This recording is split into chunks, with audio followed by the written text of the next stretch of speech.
आज हम भगवान शिव के एक महत्वपूर्ण उपदेश की चर्चा करेंगे।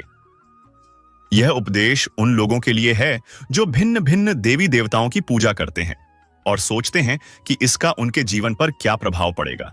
भगवान शिव ने इस विषय पर एक सुंदर कथा के माध्यम से बताया कि क्या होता है जब हम अनेक देवताओं की आराधना करते हैं। नमस्कार दोस्तों, आप सभी का हमारे YouTube चैनल पर एक बार फिर तहे दिल से स्वागत है। तो दोस्तों, अगर आप सच में भगवान शिव के सच्चे भक्त हैं तो कृपया वीडियो को लाइक करें और कमेंट में हर हर महादेव जरूर लिखें। हे भगवान शिव, जो भी इस वीडियो को लाइक करेंगे, अपने कमेंट में हर हर महादेव लिखेंगे, उनका जीवन खुशियों से भर दे। बहुत समय पहले की बात है, एक छोटे से गांव में भुवन नामक व्यक्ति रहता था। भुवन अत्यंत धार्मिक था और जीवन के हर क्षेत्र में देवी देवताओं की कृपा प्राप्त करना चाहता था। वह हर दिन अलग अलग देवताओं की पूजा करता। सोमवार को भगवान शिव, मंगलवार को हनुमान जी, बुधवार को गणेश जी और इसी प्रकार हर दिन किसी न किसी देवता की आराधना करता। भुवन का यह मानना था कि सभी देवी देवताओं की पूजा करके वह अपने जीवन के हर क्षेत्र में सफलता और सुख प्राप्त कर सकेगा। लेकिन उसकी साधना में एक समस्या थी। वह किसी भी देवता की पूजा में पूरी निष्ठा और एकाग्रता नहीं लगा पाता था। एक दिन भुवन ने महसूस किया कि उसकी साधना का कोई परिणाम नहीं आ रहा है। न तो उसकी आर्थिक स्थिति सुधर रही थी, न ही उसके जीवन में शांति थी। भुवन ने निराश होकर सोचा, मैं इतनी श्रद्धा से हर दिन अलग अलग देवताओं की पूजा करता हूं, फिर भी मेरा जीवन सुखी क्यों नहीं है? इस प्रश्न का उत्तर पाने के लिए भुवन ने एकांत में जाकर भगवान शिव का ध्यान किया। उसने पूरी श्रद्धा से भगवान शिव से प्रार्थना की, हे महादेव, कृपया मेरी समस्या का समाधान करें। क्या मेरी पूजा विधि में कोई त्रुटि है? भुवन की सच्ची प्रार्थना सुनकर भगवान शिव प्रकट हुए। उन्होंने मुस्कुराते हुए पूछा, वत्स, क्या समस्या है जो तुमने मुझे पुकारा? भुवन ने सिर झुकाकर कहा, हे महादेव, मैं सभी देवी देवताओं की पूजा करता हूं, फिर भी मुझे सुख और शांति क्यों नहीं मिलती?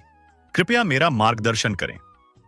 भगवान शिव ने भुवन को समझाते हुए कहा, वत्स, यह सही है कि सभी देवी देवता एक ही परमात्मा के रूप हैं, लेकिन तुमने अपनी साधना में एक बड़ी गलती की है।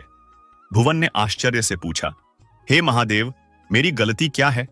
भगवान शिव ने समझाया, वत्स, जब तुम भिन्न भिन्न देवताओं की पूजा करते हो, लेकिन उनमें से किसी एक के प्रति पूरी निष्ठा और समर्पण नहीं रखते, तो तुम्हारी साधना अधूरी रह जाती है।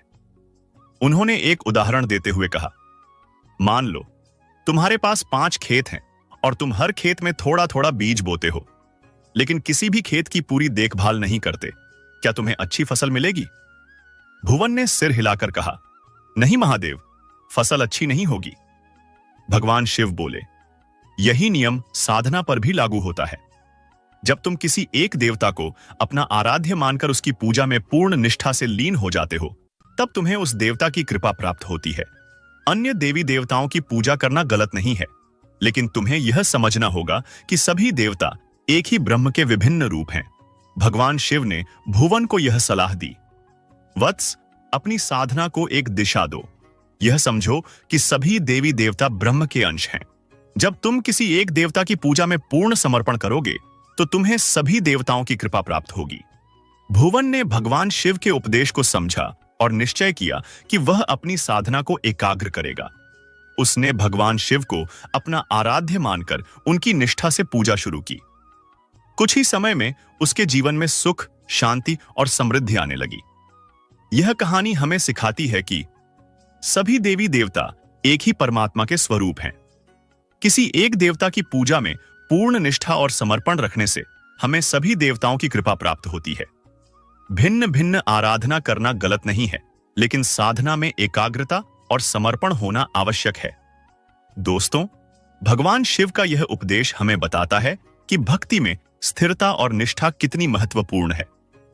अगर आपको यह कथा और भगवान शिव का ज्ञानवर्धक उपदेश पसंद आया हो, तो इसे लाइक करें, अपने दोस्तों के साथ शेयर करें और हमारे चैनल को सब्सक्राइब करना न भूलें। ओम नमः शिवाय।